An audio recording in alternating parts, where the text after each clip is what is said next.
Hello and welcome to the energy update for the week of December the 18th. This message was pretty much directed at me as well as the collective. And so I can really feel it. And to be honest with you, the channel message that came through was very similar to what came through for me in my morning session where I pulled oracle cards. And of course, it's all in alignment and these things work like that.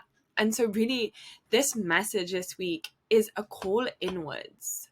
So this is about not fighting our inner calling to really slow down. And this is the message. The message says, don't fight the inner calling to slow down, to find moments of peace amongst the chaos and bustle. We are being called to ground down and inwards and to not lose ourselves over this period. For that makes it all the more harder to re-find ourselves and return ourselves to our light. This is a time to be in enjoyment, but also in presence. Are you able to fully embody this joy if you are not present in this moment, but instead frayed into a million tiny pieces, trying to be there for everyone as everything? Be mindful of how you split your time. You are one person, and one person alone cannot be split into a million tiny pieces and then expect to be returned to whole in no time at all. For that needs much recovery, and that recovery does not come easy. For that needs to be a period of time where it is much more introspective and a lot more nurturing, which does take more time once we are separated from ourselves. You are being called to remind yourself of that as you split your calendar into tiny pieces. Remember to come home within yourself in the small moments of presence, in the mug of tea, in the moment of reflection, in tucking yourself into bed. Return home to one piece and collect your pieces as your whole. And this message is just so powerful in the way that it's trying to remind us that even when we are not switched on in terms of we're laying down or we're kind of like resting, how is your brain still alert and still connected to everything you have to do?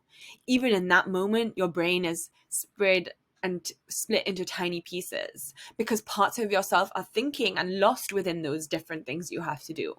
And that is not a true reflection of your wholeness and you being in presence or in rest. And so this message really wants to remind us about what we're physically doing as we output our energy, but also a reminder of our mental capacity and where we are mentally within all these things, because those are just as important. And how many times have you gone and you've been resting and haven't felt rested? Because your mind is split into these tiny pieces, thinking about next week, thinking about yesterday, thinking about tomorrow. And instead, you lose yourself amongst all those things and are not in the rest of the present moment. And this comes to joy as well, because if you cannot be fully present because your brain is thinking about all these tiny pieces and all things you have to do, you can't fully be in the enjoyment of the experience because you are not fully in presence. And this is what their message is reminding us to do. It's reminding us that each time we split ourselves up and we divide and we kind of shed ourselves into these pieces and fray ourselves, that time in recollecting ourselves is going to be more significant because it's going to take longer to return ourselves to a place of rest and nourishment and wholeness. And so we have to be mindful of the way that we split our energy because we cannot be there for everyone and be doing everything.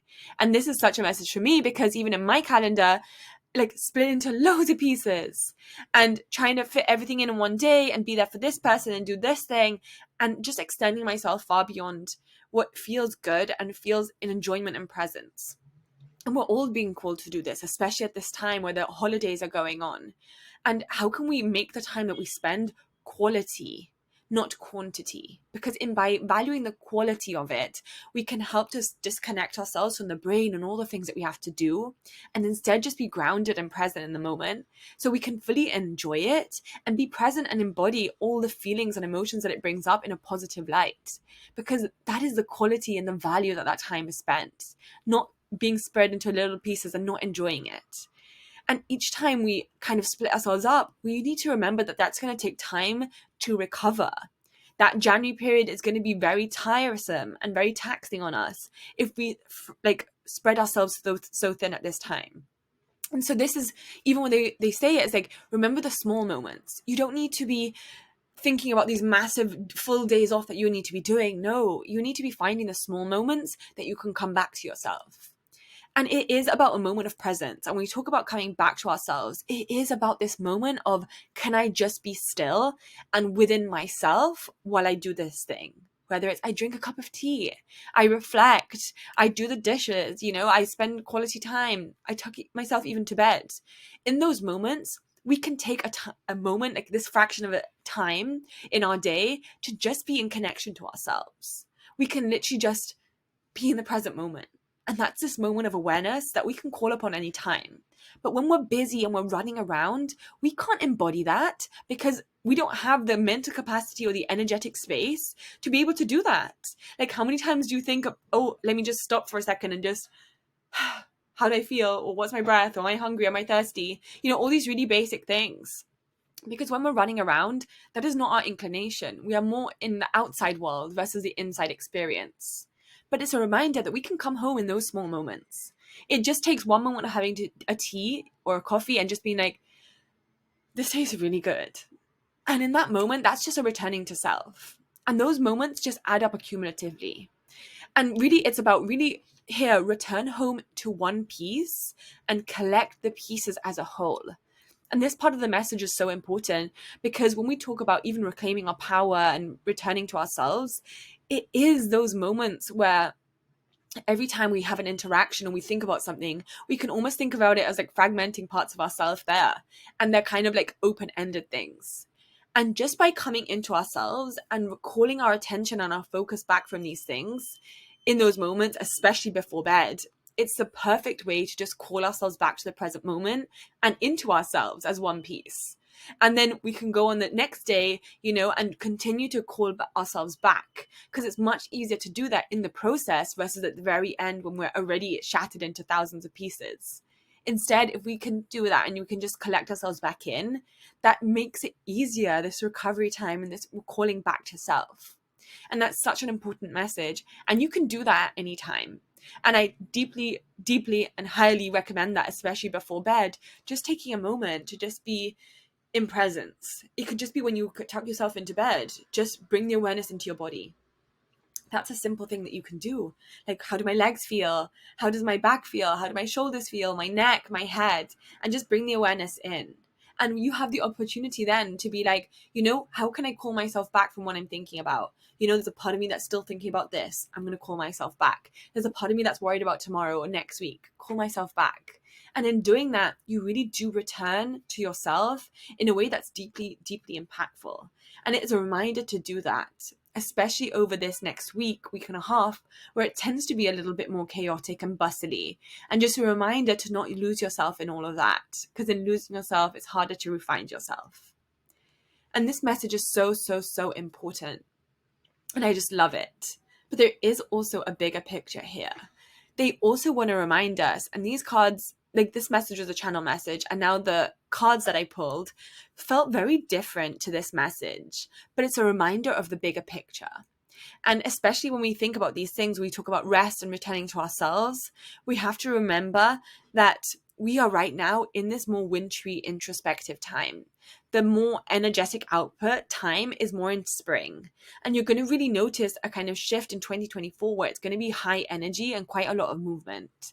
And to do that, we need to restore ourselves back to ourselves in a place of rest to be able to do and facilitate all those things. And it's really calling us now to take this time to really come inwards, but also to remember the bigger picture in it. And the bigger picture here is, what can we learn? What are we interested in? What are we fascinated by? What lights us up? What makes us feel alive? And how can we learn or study or enjoy or follow those passions in this time right now? Because this time is a very busy time, but it's also a time where we are really setting the solid foundations for what's to come. And with this card, it's a reminder to really follow what lights us up in our everyday life. This could be like more towards a career, but that's not necessarily the case. It could just be hobbies. It could just be how you spend your time. And it's a reminder that this time, where we're very introspective and we're kind of coming on, this is the perfect time to learn something new so that can come online in this new, like, elevated way as we start into the spring period. And so it is a time for really learning and diving into our passions so that that can then be built on in the future, even if it's just the way that you spend your time. And so this is a call to really understand and kind of cultivate the energy of what you're going to enjoy doing and what you really spend time feeling alive and passionate about, and really focus on those things, because that's what's going to be this payoff kind of thing in the future that's going to come very, very, very soon. And so this is a reminder to do that. It's also a reminder that we are still kind of in the waning waxing moon energy, which is the time where the moon goes from new and begins to build up into the full moon. And so this is the time where we are still learning and still gathering and doing all the creative stuff before the full moon, where we begin to release that energy and release the things that don't serve us. And we're still in this very creative time. So where you spend your time studying and learning and being creative, that's going to help you with the next lunar cycle starting in January, which might be a little bit more creative energy. And it's also going to be something that really in the long term is going to be what's going to be really fulfilling for you and your soul. And the second card was very much in alignment with this. And the second card was about really remembering your soul's mission. And of course, this makes so much sense when we talk about this follow and this desire to learn and study more of what makes us feel alive and passionate, because we have to remember that we are also on a soul mission here. And this card really, really resonated with me because it was about this deeper message of, while it can feel like we've come here on this life alone, we are not alone. And we have come as part of our soul team. And in any moments that we feel that we are lonesome or we are very much isolated from our people, the people that understand us, we have to remember that we are something much greater and bigger than that reality.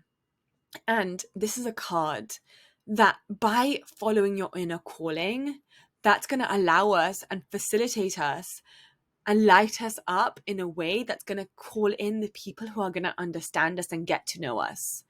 And, this is funny for me because in January of this year, so 2023 January, when I did my tarot spread for the year, it was very much about community and partnership and not being alone and finding this collective energy. And at that time, I was really resonating with this card right now, feeling very alone, not understanding. And it's just to show this message, and I'll read you the message. It says, it's a call to trust the current of our inner river and to answer the calling from within. Because this is when we truly surrender and trust our calling and really embrace who we truly are, that allows us to call in and find the people who are like-minded like us, who are going to be part of this community with us, part of this friendship and part of this soul team.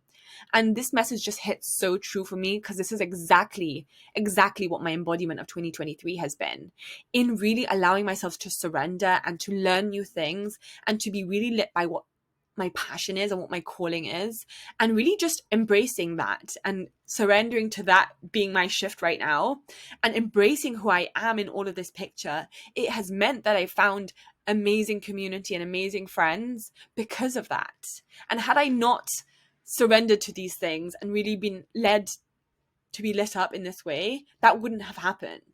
And now the loneliness or the feeling of being alone is no longer present for me because I've called in those people who match and light me up in that way and understand me on a soul level. And that is like the greatest gift that we can give ourselves, just by embracing who we truly are. And I feel like this is so resonant because this is the message that I needed to hear in that January. And now, fast forward almost a year later, this is the message that's coming forward for this community. And this is just such a beautiful message because it's a remembering that we are part of this bigger picture. We are part of a soul team. We are part of a soul's mission. And the impact that we are having is so much greater than we could ever imagine. and in truly allowing ourselves to maybe be lit up by that previous card, lit up by the things that we want to enjoy, that are passionate, that light us up, that make us feel alive, and really embrace and surrender to that calling. Therefore, we will find those people who are going to match and like that. And I think it's such a beautiful time because I really find that like the January through March energy is so amazing for learning new things. So if you can really take this time to really reflect on the things that you maybe want to study or learn or feel passionate about, maybe there's a course that you've been wanting to do or something that's been coming to your mind, this is a perfect time to begin to reflect on that. Because with the January new moon, which is the 11th of January, that is all about building on that energy, like really calling those things in and begin to create momentum. That is literally a perfect time to begin studying something new. And if you take this time of this lunar cycle to really reflect on those things, that means that when we come to the next lunar cycle in January, this is this expansive energy that we can really build on to really learn and begin to answer some of our soul's calling. And so this message is just so exciting and in just so much enjoyment and so much almost like, yes, like we need to really rest. Remember the way you fray yourselves. Remember where you don't connect to yourself and call those parts in. Because the more that you do that, the more energy and capacity and less recovery time you're going to need in January. Instead, you're going to have this energy. You're going to have surplus of it to be able to build and create and learn and study new things that are part of your soul's calling. And in doing that, that's a really important message. And so when you feel like you have to be driving or pushing or doing right now, okay, me, we have to remember to disconnect and to restore ourselves, because in that gentle nourishment and replenishment of our soul and our body, that is going to allow this extra energy to find community, to build, to work with our soul's calling, to study and learn in the new year. And that is more of a time of more building energy, mostly through into like March, April, May. That is the more expansive springtime. But it's remembering that with a new year tends to come a little bit more ambition. And we have to use this December period to really come back to ourselves and to not lose ourselves in all of it. So this is a really integrated message. And not only is it the really embodied like earth me, but it's also an earth us. It's the bigger picture. Where are we going as a soul? What is our soul's calling? And how can we remember that in this? And that combined, this unison of the two, creates such a beautiful and empowering message to end this year with, especially throughout this week where that's what our calling is. And so you're being called to be in enjoyment, but remember your mental capacity and your presence in that moment, because you can only embody that enjoyment when you can be here in the present, fully, physically and mentally, and not sprayed and frayed into 1,000 pieces. And so this is your message to really come home to yourself. Remember, you have the power to collect those pieces and create yourself a whole again. And learn, study, understand yourself and what really lights you up, and use this as like the beginning groundwork of maybe what you want to study and learn and grow into in the new year. And so this is such an exciting, important message. And I really hope that this holiday period is lovely for you and really connected in a really like soul impactful way and really embodied. And I'll be sending you all holiday wishes and that you find peace within yourself at this time.